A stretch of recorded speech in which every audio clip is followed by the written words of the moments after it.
Me pide usted dos palabras. Diré algunas ideas mías sobre la invención o invento.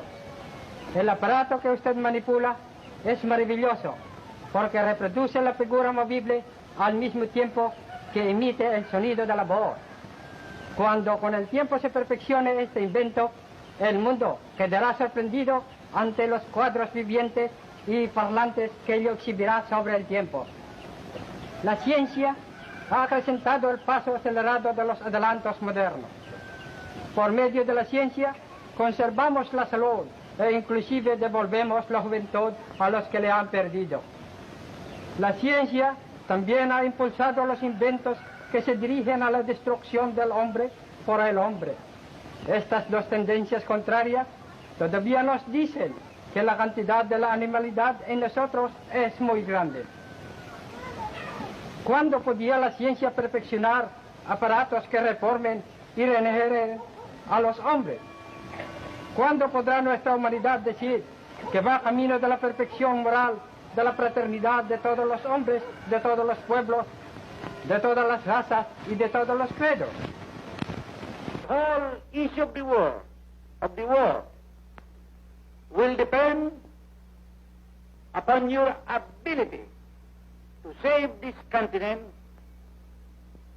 from invasion. For I feel perfectly certain that as long as these republics are free,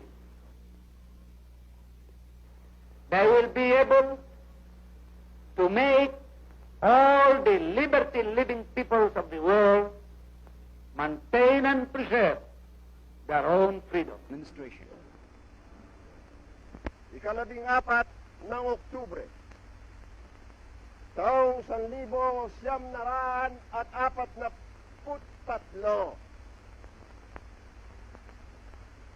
Isang taong singkad, buhat noon hanggang ngayon, na naitayo natin ang bagong Republika ng Pilipinas sa hirap na ito na dinadanas ng ating bayan. Nahanda ako na magpatuloy sa daang makikita ninyo na aking inilalagda sa pamamagitan ng tulong ng aking mga kasamahan sa pamahalaan upang tunay, maging wagas, maging dalisay sa gitna ng isang digmang ngayon idinadaos sa isang sinuko, sa gitna ng kagutuman, sa gitna ng kamatayan, sapagkat ang kamatayan may matamis, katulad ng itinuro ng ating mga bayani, kung iya'y magbubunga ng isang pag-asa at ng isang adahikain pinagpakamatayan. Supreme Court Justice Jackson swears in Vice President Sergio Osmeña as President of the Philippine Commonwealth in Washington. After Maria, his proud daughter, has congratulated him, the new president signs his oath of office. Senor Osmeña was inducted in...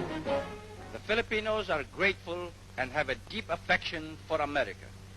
Although the color of our skin is brown, the temper of our minds and our beliefs is almost identical with yours. The Philippines, in government system and tradition, is a replica in miniature of the United States. That has been transplanted to a land 10,000 miles across the seas, the seed of American democracy. If a prosperous and free democracy can be built in the Philippines upon the ruins of war, the prestige of America and the American way of life will be raised to towering heights, and the millions of people of the Far East will look to us and to you as their models. Por el cálido recibimiento y por los honores a ella dispensados.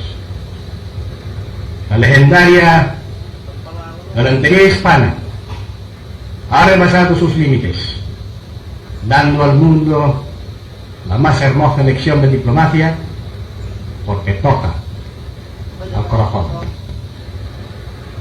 Nada halaga tanto mi vanidad de padre y jefe ejecutivo de la nación como el pensar que el tránsito fugaz de mi hija por tierras españolas ha sido la chispa que ha encendido la hoguera que ha de alumbrar el destino de los dos pueblos. Victory in the Philippine elections.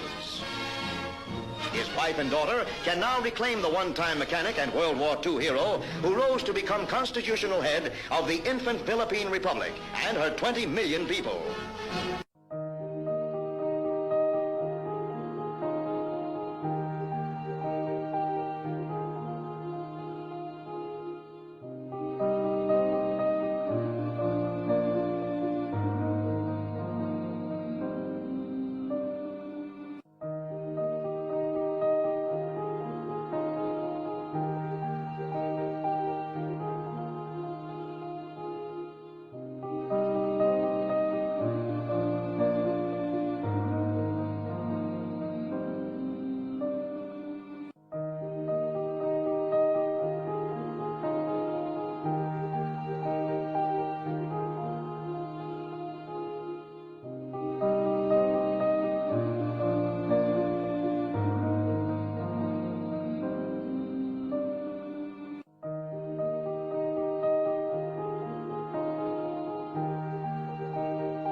And so it is that as I promised all of you, my countrymen, on that fateful morning of September 23, 1972, when I announced the proclamation of martial law, which had been signed by me before, with your support, placing myself, my life, and my family's life and honor on the judgment of history, that when the time came when I must or we must end martial law, and that time could not be foreseen then, I would be the first to move and initiate the termination of martial law.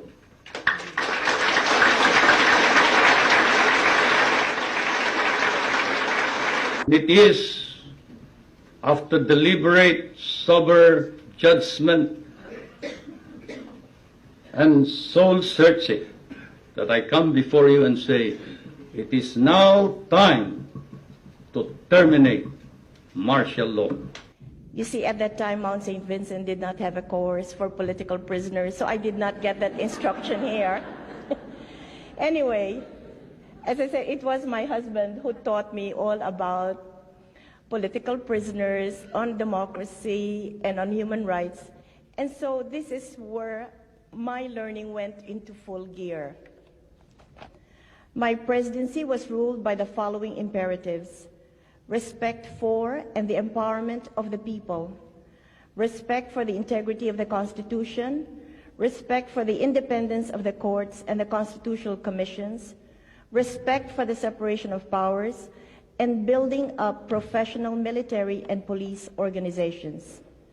President Ramos's term will be over next year. It is true there are some people who would like him to continue given the economic gains, but I have categorically stated my position that I am against any changes to the Constitution at this time because such a move will be divisive. And on the few times that President Ramos and I have talked with each other, he has told me that he will step down when his term is over next year. Filipinos and Americans stood for freedom in Bataan and Corregidor, in Korea and in Vietnam. Now we stand for peace as treaty allies, securing the stability of the Asia-Pacific region, and as members of the United Nations Organization, promoting global peace and development. And we have grown together. We have moved from the age of colonial empires through the carnage of World War and the trials of a cold peace to a more promising new era of global growth, prosperity, and social equity.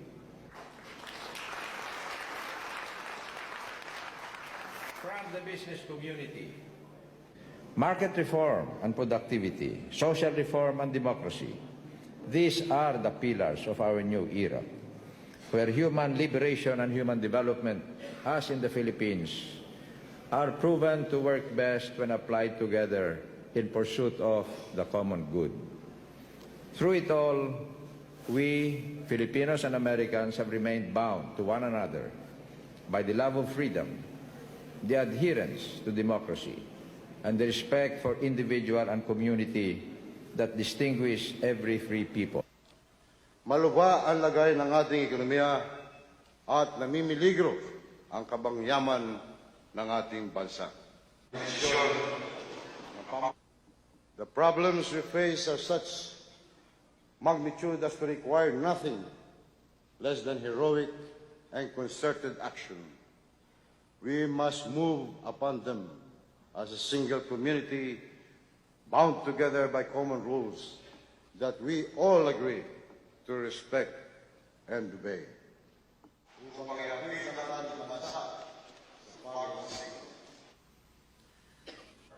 I order the Presidential Commission on Good Government to go forward on all ill-gotten wealth cases with all the evidence it has taken 12 long years to collect. No more delay. My fellow Filipinos, we come together tonight as we approach a hallmark of democracy for our great nation, the smooth transition of power to a new leader. We have just come through a historic election. It was open and it was modern. As a result, we were able to declare winners in hours and days rather than weeks and months. The face of politics in our nation has changed forever. Kahit kaliwat kanan na ang ebidensya ng pagbabago, mayroon pa rin kontra sa Dangmatwin. Ang hirit nila, mabagal daw tayo. Kapag sila raw ang naging Pangulo, sigurado gaganda ang buhay. Sa mga medyo maedad po, ang isasagot natin, ganon. Sabay taas raw po ng kilay. Para naman sa kabataan, iba na raw po ang sagot nila sa ganong pahayag. Ang tugon daw ang uso ngayon di wow. Paano nila gagawin ang mga pangakong yan? Ang sagot nila, basta. Nasaan ang detalye at konkreto mga plano? Basta. Paano nyo ipapatupad ang inyong mga pangako? Basta. Pakiramdam yata nila nadadaan sa basta-basta ang solusyon sa ating mga problema. Wala pa rin talagang gamot na naiimbento para sa mga nagbubulag-bulagan at nagbingi-bingihan. I challenge you now. I challenge the Catholic Church. You are full of shit. At mabaho rin kayong lahat. Corruption and all.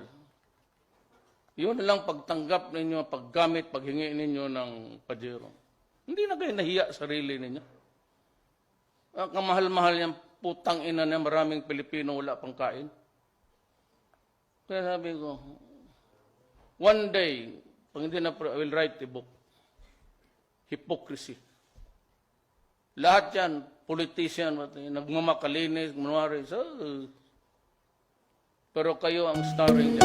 I will start from the day